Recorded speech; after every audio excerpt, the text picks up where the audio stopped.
कौमारं यौवनं जरा तथा देहांतर प्राप्ति धीरस्तत्र न मुह्यति। बहुत सुंदर श्लोक है ये, बहुत ही अच्छा है और हमारे एकदम समझ में भी आएगा। जिस प्रकार शरीरधारी आत्मा इस वर्तमान शरीर में बाल्यावस्था से तरुणावस्था और फिर वृद्धावस्था में निरंतर अग्रसर होता रहता है, वो ही शरीर हमारा बदलता जा रहा है। उसी प्रकार मृत्यु होने पर आत्मा दूसरे शरीर में चला जाता है। जैसे अभी शरीर बदल रहा है, बदलते बदलते ये शरीर बिल्कुल जर्जर हो जाएगा, निष्प्राण हो जाएगा, तो ये आत्मा उसमें से निकलेगा और फिर दूसरे शरीर में चला जाएगा। ये जरूरी नहीं है कि मनुष्य का ही शरीर मिले, जैसे जैसे जिसके कर्म होंगे उसके अनुरूप उसको शरीर प्राप्त होगा। और धीर व्यक्ति ऐसे परिवर्तन से मोक्ष प्राप्त नहीं। जो धैर्यवान व्यक्ति होता है उसे पता है कि जिस प्रकार मेरा छोटा सा जो शरीर था, पहले एक बच्चा था बिल्कुल, वो शरीर बढ़ते बढ़ते मेरा यहाँ तक आ गया, उसी प्रकार फिर मुझे दोबारा फिर नया शरीर मिल जाएगा। तो इसमें वो मोहित नहीं होता, परेशान नहीं होता, मृत्यु से डरता नहीं, मृत्यु का भय निकल गया। वो समझ गया कि मेरा मरण कहीं पर भी नहीं है, आज तक मैं मरा थोड़ी ना हूँ भाई, बच्चे मेरा वो शरीर बदलता जा रहा है, वही शरीर बदलता जा रहा है। लेकिन वो जो जैसे सांप अपनी केंचुली छोड़ देता है, अपना शरीर छोड़ देता है, उसी तरह हमारा शरीर छूट रहा है, हमें पता ही नहीं चल रहा है। हमें पता चल रहा है कि कहाँ गया वो शरीर। अपनी फोटो ही देखो पिछली तो हैरानी होती है कि अरे पहले हम ऐसे लगते थे और अब ऐसे हो गए हैं। तो देखिए कितना बड़ा भगवान का ये चमत्कार है एक तरह का, उसी शरीर का कितना परिवर्तन हो रहा है। तो जो धैर्यवान व्यक्ति वो समझ जाएगा कि इसी तरह भगवान मुझे फिर दोबारा, ये शरीर मेरा खराब हो चुका है, अब मुझे फिर से वही नया यौवन वाला शरीर मिल जाएगा, फिर वही छोटा सा बच्चा बन जाएगा। हाँ, ये बात अलग है कि मनुष्य का बनता हूँ कि पशु पक्षी का बनता हूँ कि कीट पतंग का बनता हूँ, पर बच्चे तो सभी के प्यारे होते हैं, बच्चे तो सभी के प्यारे होते हैं। देखो ना, किसी पशु या पक्षी का भी बच्चा देखो तो इतना सुंदर लगता है, वो बहुत ज्यादा। तो उसी प्रकार जो धैर्य व्यक्ति है उसे पता है कि मेरा ये शरीर जाएगा भी, जर्जर हो गया तो भगवान मुझे नया शरीर प्रदान कर देंगे, तो उससे उसको कोई भी परेशानी नहीं। अब प्रभुपाद जी हमें बताते हैं प्रत्येक जीव व्यष्टि आत्मा, समझने वाले हम जितने भी जीव हैं हम व्यष्टि हैं। व्यष्टि बोला जाता है, व्यष्टि मतलब इंडिविजुअल। मतलब हमें अपना अपना पता है कि हमारे मन में क्या है, हम अपने बारे में जानते हैं, अपने शरीर के बारे में। आपके शरीर में क्या चल रहा है वो मैं नहीं जानती, कोई भी व्यक्ति दूसरे के शरीर की बात नहीं जान सकता। मान लो मेरे मन में कुछ और चल रहा है, बोल तो मैं कुछ भी रही, लेकिन आप नहीं पहचान पाओगे कि मेरे मन में अंदर क्या चल रहा है। तो हम इसलिए क्या है, इंडिविजुअल, व्यक्तिगत है, व्यष्टि है, इंडिविजुअल है। वह प्रतिक्षण अपना शरीर बदलता रहता है, कभी बालक के रूप में, कभी युवा, कभी वृद्ध पुरुष के रूप में, तो भी आत्मा वही रहता है, उसमें कोई परिवर्तन नहीं होता। ऐसा नहीं है कि आत्मा भी जर्जर हो रहा है या आत्मा भी बड़ा हो रहा है, आत्मा वो ही रहेगा, चाहे वो एक बैक्टीरिया के अंदर है, चाहे वो किसी में, चाहे हमारे बचपन का शरीर था, चाहे बुढ़ापे का शरीर है, लेकिन आत्मा वही का वही। आत्मा का आकार भी नहीं बढ़ता और आत्मा में कोई विकार भी नहीं आता, आत्मा वही का वही एज इट इज ऐसा ही रहता है। यह व्यष्टि आत्मा मृत्यु होने पर अंतो गत्वा एक शरीर बदलकर दूसरे शरीर में देहांतर कर जाता है। अभी हमने समझ लिया आत्मा कितना छोटा सा अंश है, बाल का एक कोना नजर नहीं आता हमें, उसका 10,000वां हिस्सा, बाल के कोने के 100 टुकड़े कर दो, फिर इस एक टुकड़े के 100 टुकड़े कर दो, कल्पना से भी बाहर है कि यहाँ इतना छोटा माइन्यूट सा अंश है, लेकिन वो ही शरीर का देहांतरण हो जाता है। कहते हैं ना, जब माँ के गर्भ में वीर्य के द्वारा आत्मा जाती है तो एहसास भी नहीं होता, इतना माइन्यूट सा कण है, वो निकल गया उसके साथ और वहां जाकर बिल्कुल बारीक सा आकार होता है, और उसके बाद उसके ऊपर शरीर बनना शुरू होने की क्रिया शुरू हो जाती है। चाहे अब यह बता रहे कि चूंकि अगले जन्म में इसको शरीर मिलना अवश्य है, ये जरूरी है, ये शरीर जाएगा तो दूसरा शरीर जरूर मिलेगा, ये पक्की बात है। क्योंकि अगर शरीर नहीं मिला तो प्रेत की योनि में आ जाए, तो प्रेत बोलते हैं ना कि भूत प्रेत बन गया, तो शरीर मिलना अवश्य भावी, उसे शरीर मिलता है। हाँ, कुछ आत्माएं हैं जिन्होंने कुछ ऐसे कार्य किए हैं, शरीर नहीं मिला तो वो भटकते रहते हैं, है ना। फिर कृपा करके फिर उनको जब शरीर मिलता है तब फिर आगे प्रयास करता है आगे बढ़ने का। बिना शरीर के आत्मा कुछ भी नहीं करता, चाहे वह शरीर आध्यात्मिक हो या भौतिक, शरीर तो मिलेगा। अब चाहे वो आध्यात्मिक मिले या भौतिक मिले। अतः अर्जुन के लिए ना तो भीष्म ना ही द्रोण के लिए शोक करने का कोई कारण नहीं था। यहाँ बता रहे वो जो शोक कर रहा था अर्जुन कि भीष्म पितामह है, द्रोणाचार्य है, ये सब मेरे संबंधी हैं, मुझे शोक कर रहा था ना कि भाई मैं इन्हें कैसे मारूंगा इन सबको। तो भगवान यहाँ पर उसे ये समझा रहे हैं कि वो एक आत्मा है, शरीर को सबका जाना ही जाना है। तुम नहीं मारोगे तो भी एक न एक दिन शरीर तो जाएगा, शरीर को तो कोई भी नहीं बचा सकता। और आत्मा जरमर है, आत्मा को कोई मार नहीं सकता। अगर ये शरीर चला गया तो दूसरे शरीर में प्रवेश मिल जाएगा उसके बाद। अभी तो उसे प्रसन्न होना चाहिए था कि वे अपने पुराने शरीरों को बदलकर नए शरीर ग्रहण करेंगे और इस तरह वे नई शक्ति प्राप्त करेंगे। उसे ये सोचना चाहिए कि अगर भगवान कह रहे हैं कि इन सबसे युद्ध करो तो उसको पुराने शरीर छोड़ करके नए शरीर मिलेंगे उन्हें, तो सोचना चाहिए कि ये क्यों हो रहा है। इस शरीर में इन्होंने इतने अपराध कर लिए हैं तो और आगे अपराध ना करें, इसलिए भगवान उनके शरीर छुड़वा रहे हैं और नए शरीर में आएंगे, नई चेतना से आएंगे तो फिर अपराध नहीं करेंगे। ऐसे शरीर परिवर्तन से जीवन में किए गए कर्म के अनुसार नाना प्रकार के सुख भोग या कष्टों का लेखा जोखा हो जाए। ये बहुत इंपॉर्टेंट बात है। ऐसे शरीर परिवर्तन से जीवन में किए कर्म के अनुसार नाना प्रकार के सुख भोग या कष्टों का लेखा जोखा हो जाए। अब हम जो शरीर हम जी रहे हैं, जिस शरीर में हम रह रहे हैं, इसमें हम जिस प्रकार के कर्म कर रहे हैं तो सबके फल बनते जा रहे हैं। कर्म के फल हैं, अच्छा कर्म कर रहे हैं तो पुण्य एकत्र हो रहा है, बुरा कर्म कर रहे हैं तो पाप इकट्ठा हो रहा है। अब जो दूसरा शरीर मिलेगा तो उसमें उसका लेखा जोखा मिलेगा। ऐसा नहीं है कि ये शरीर चला गया तो अब इस शरीर का लेखा जोखा खत्म हो गया, नहीं, क्योंकि इस शरीर के अंदर एक और शरीर होता है। ऊपर का जो हम शरीर देख रहे हैं वो क्या है? पृथ्वी, जल, अग्नि, वायु, आकाश, इसका बना हुआ शरीर है। इसके अंदर एक और शरीर है, मन, बुद्धि, अहंकार, उसके अंदर आत्मा रहती है। तो अब ये शरीर मान लो हमारा छूटा, हमें जला दिया गया, पृथ्वी तत्व पृथ्वी मिल गया, जल तत्व जल तत्व मिल गया, वायु तत्व वायु में चला गया, आकाश तत्व आकाश, सब अपने अपने स्वरूप में विलीन हो गए, अग्नि अग्नि विलीन। लेकिन अब हमारे साथ क्या जा रहा है?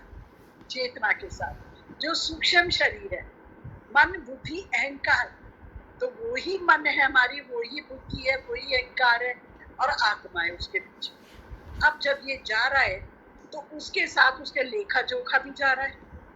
जो जो उसने कर्म यहाँ कर लिए, ऐसा नहीं है कि वो फाइल बंद हो गई, वो चित्रगुप्त जी के पास रखी है फाइल।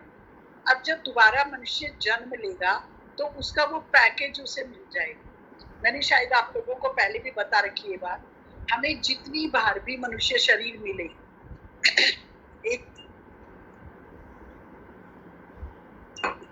हमें जितनी बार भी मनुष्य शरीर मिले हैं, उतने मनुष्य शरीर में हमने अच्छे कर्म भी किए और बुरे कर्म भी किए। पशुओं का कोई लेन देन नहीं होता है, पशु योनि भोग योनि होती है, उनका कोई लेखा जोखा नहीं रखा जाता है। मनुष्य पर लेखा जोखा रखा जाता है। अब हमने तो पता नहीं हजारों बार, कितनी बार मनुष्य जन्म भी ले लिया होगा और कितने पुण्य भी किए होंगे और पाप भी किए होंगे, तो उन सब का जो फल है वो सारा इकट्ठा हो जाता है, तो उसे बोला जाता है अप्रारब्ध। अप्रारब्ध है ना। फिर वहां से कूट वो बन जाता है उसका, मतलब वो संचित हो गए, वो कर्म हमारे संचित हो गए। अब उसका फल हमें कब मिलेगा?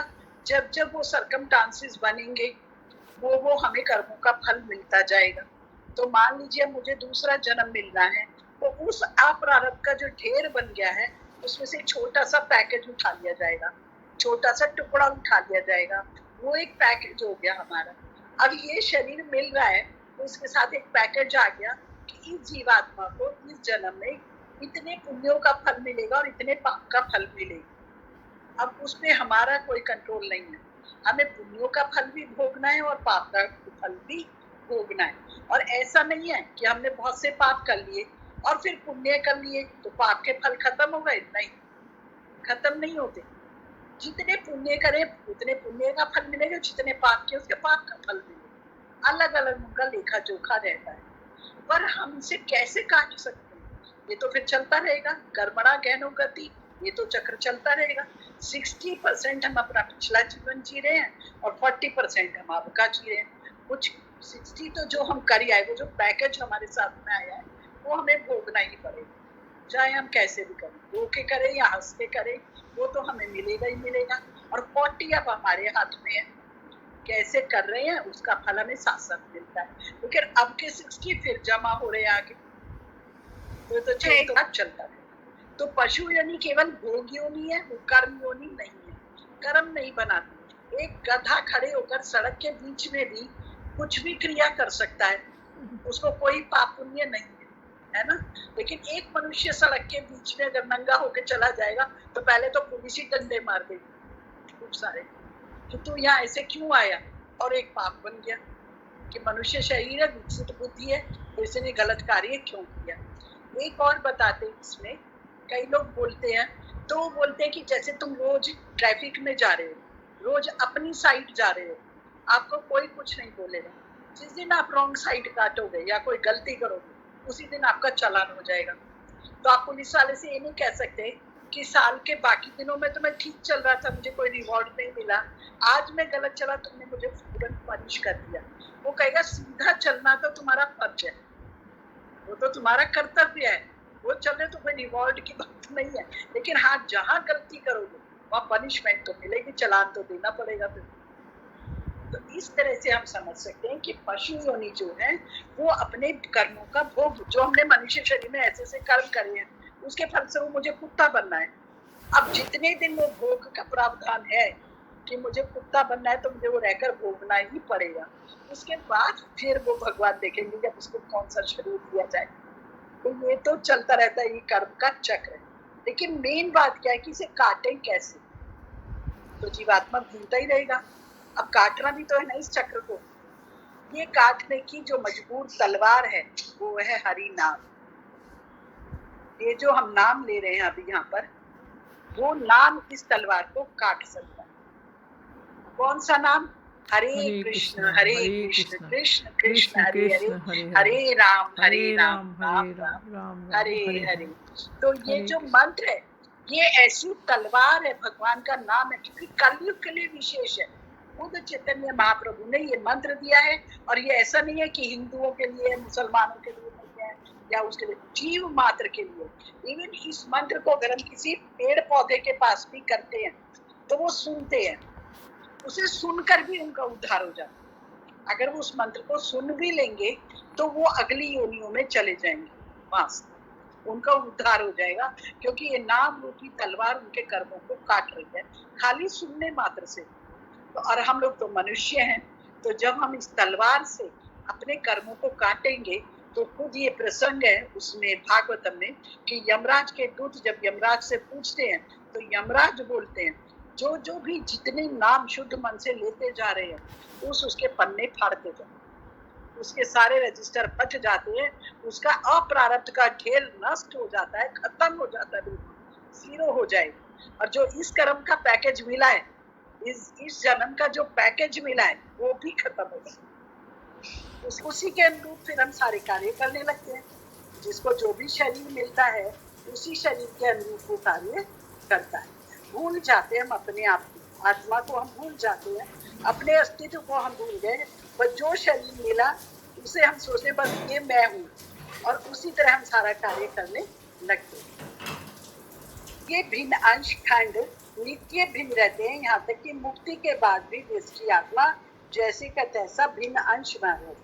हम भगवान के अंश हैं लेकिन उनसे भिन्न, उनसे डिफरेंट, उनसे अलग अंश है, हम भगवान से अलग तरह की। तो क्योंकि और हम व्यष्टि आत्मा है, हमने पढ़ा था कल इस बात को, हम व्यष्टि, हम इंडिविजुअल हैं, हम अपने अपने बारे में जानते हैं कि हमारे अंदर हम क्या चल रहा है मेरे मन में, मैं दूसरे के मन का नहीं जान पाऊंगी, के मन का मैं नहीं जान पाऊंगी कि क्या हो रहा है। इसीलिए भगवान क्या है, समिष्टि, भगवान सबके हृदय में बैठे हैं, वो सबके बारे में जानते हैं, लेकिन हम औरों के बारे में नहीं जानते, अपना अपना, और भगवान से हम भिन्न हैं।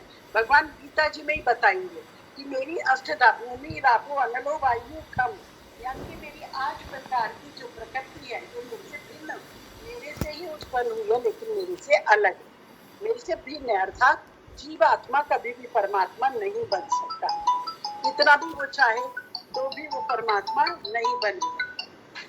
तो वो कहते हैं कि किंतु एक बार मुक्त होने पर वह श्री भगवान के सच्चिदानंद रूप में रहता है। लेकिन एक विशेष बात है, जब जीवात्मा अपने स्वरूप को समझ जाएगा कि मैं एक आत्मा हूँ और मेरा स्वरूप है सच्चित आनंद, भगवान भी सच्चित आनंद है, हम भी सच्चित आनंद है, तो हम अपने उस स्वरूप को समझकर भगवान के धाम में भगवान के साथ संलग्न हो जाएंगे, उनकी सेवा में लग जाएंगे, तो अपने मूल आध्यात्मिक स्वरूप में हम आ जाएंगे। अभी तो हमें ये शरीर मिले हुए हैं, ये वाले शरीर, भौतिक शरीर मिले हुए हैं जो हमारी पंच तत्वों से बने हैं, जो हमारा पृथ्वी जल अग्नि वायु आकाश से बना हुआ ये शरीर हमें मिला है। लेकिन जब हम एक बार भगवान की शरण में चले जाएंगे, वहाँ पर मुक्त अवस्था में रहेंगे, तो हमें दिव्य शरीर मिलेगी। वो दिव्य शरीर पृथ्वी जल अग्नि वायु आकाश का नहीं होगा, वो भगवान के धाम में रहने के लिए भगवान जैसा शरीर मिलेगा।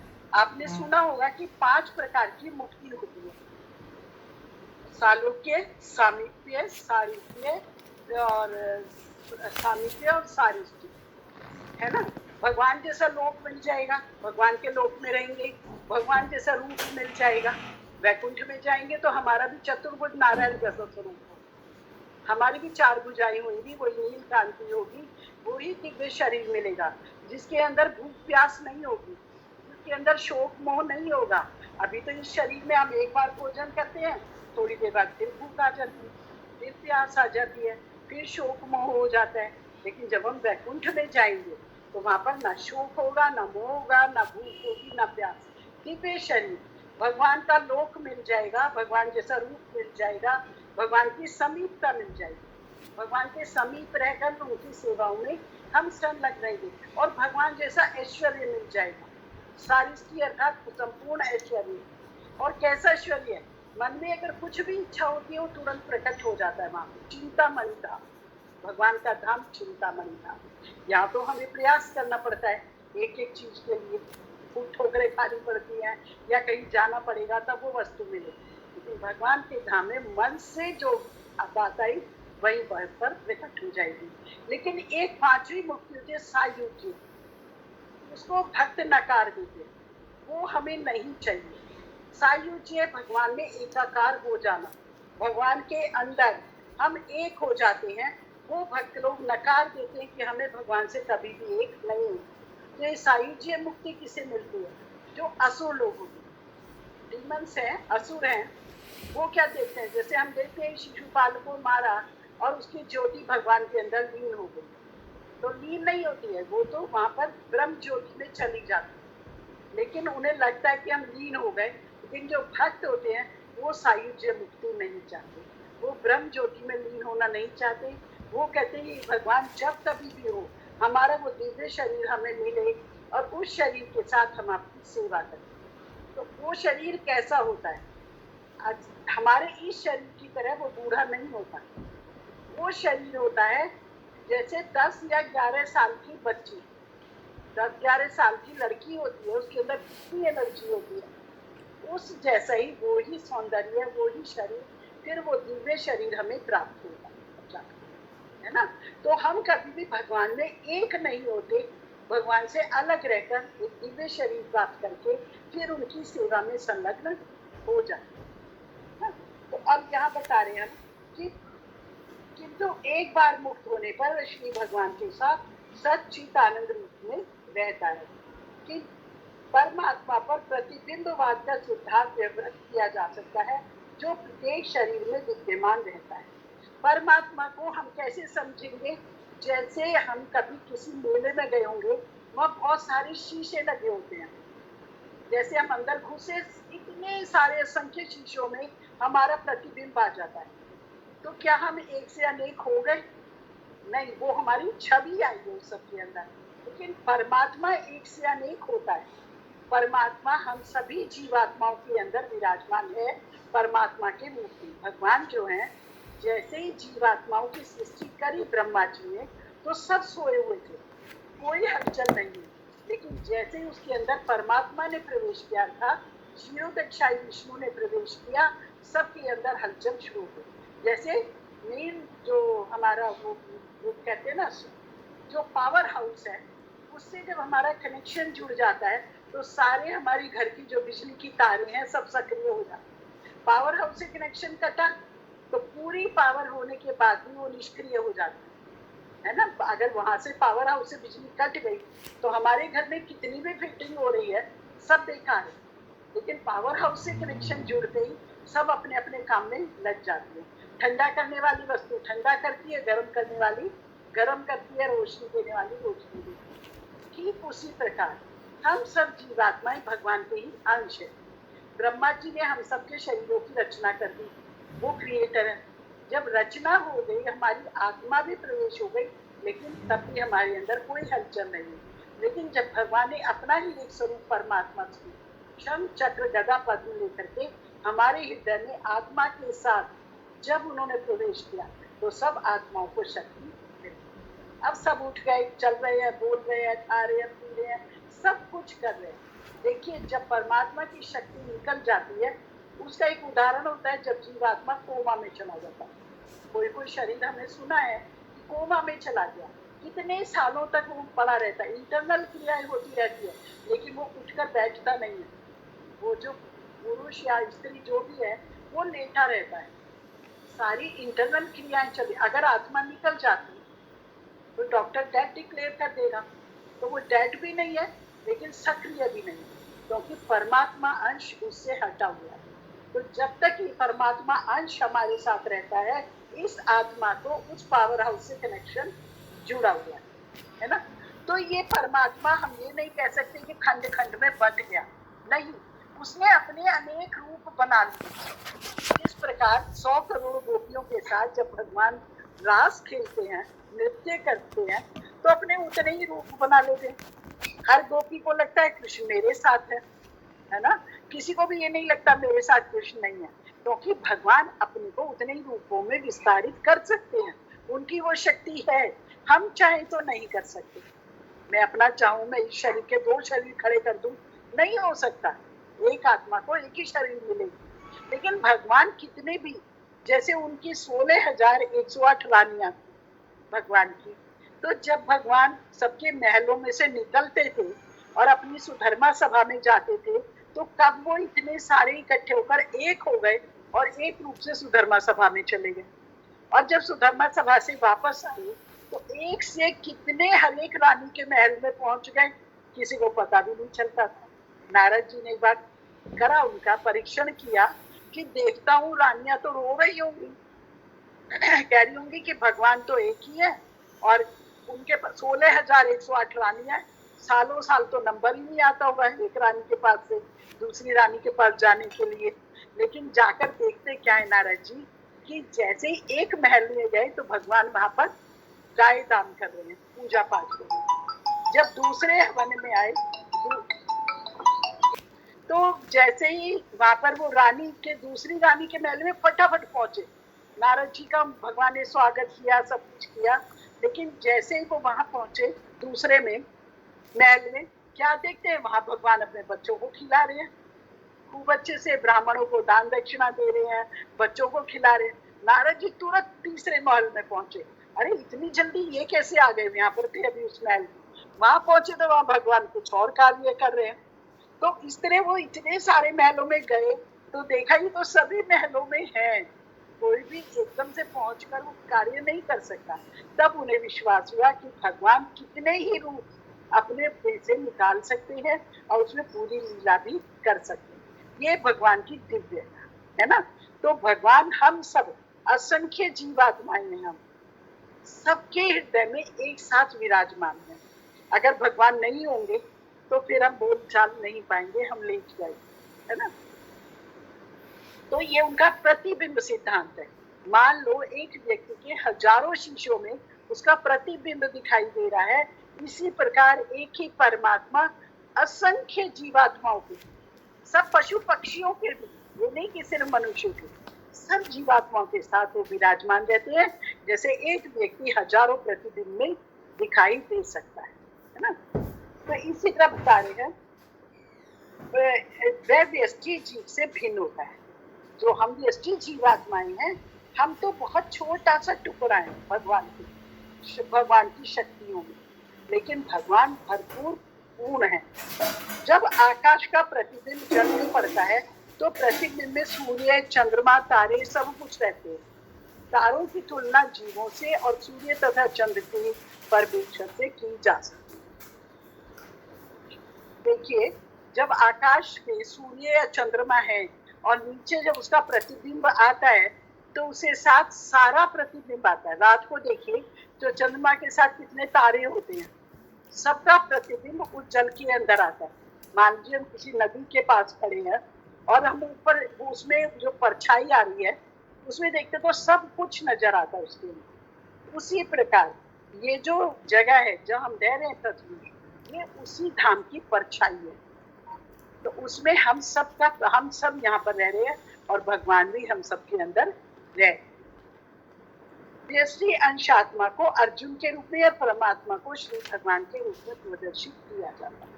अब ये जो पाठ चल रहा है भगवत गीता का, अर्जुन और भगवान के बीच में जो संवाद चल रहा है वो हम सब श्रवण कर रहे हैं। तो अर्जुन कौन है? वो भी भगवान के अंश है, जीवात्मा है, और भगवान स्वयं खुद नारायण है। जैसा कि चतुर्थ अध्याय के प्रारंभ में स्पष्ट है कि वे एक ही स्तर पर नहीं होते। जीवात्मा कभी भी भगवान के समतुल्य नहीं हो सकता।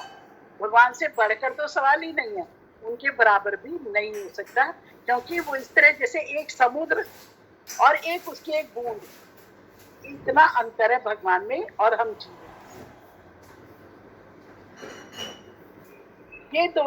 यदि ये दोनों माया द्वारा मोहित होते हैं तो एक को उपदेशक तथा दूसरे को उपदेश होने की कोई आवश्यकता नहीं। अगर भगवान और अर्जुन एक ही स्तर के हैं तो भगवान को अर्जुन को उपदेश देने की कोई आवश्यकता नहीं। अब इसमें एक उपदेशक है और एक उपदेष्ट, यानी कि वो सुन रहा है, एक सुनाने वाला है और दूसरा सुनने वाला है। अगर दोनों एक ही स्तर के होते तो भगवान को उपदेश देने की कोई भी आवश्यकता नहीं होती। तो हमें पता लग रहा है कि भगवान मुख्य हैं और वो अर्जुन को उपदेश दे रहे हैं। ऐसा उपदेश व्यर्थ होगा, क्योंकि माया के चंगुल में रहकर कोई भी प्रमाणिक उपदेशक नहीं बन सकता। अगर हम माया में, हम सब भौतिक जीवन में रह रहे हैं, अगर भगवत गीता में भगवान की वाणी पढ़ रहे हैं तो हम उपदेशक हो सकते हैं। अगर हम अपनी ही बुद्धि की बात कर रहे हैं तो कोई किसी का उपदेशक नहीं हो सकता, क्योंकि सबकी बुद्धि का, सोच का स्तर अलग अलग है ना। और सब एक ही स्तर के हुए, सब माया के अधीन है, तो सब माया की बातें ही करेंगे। भगवान की मायाधीश है, माया के ईश्वर है।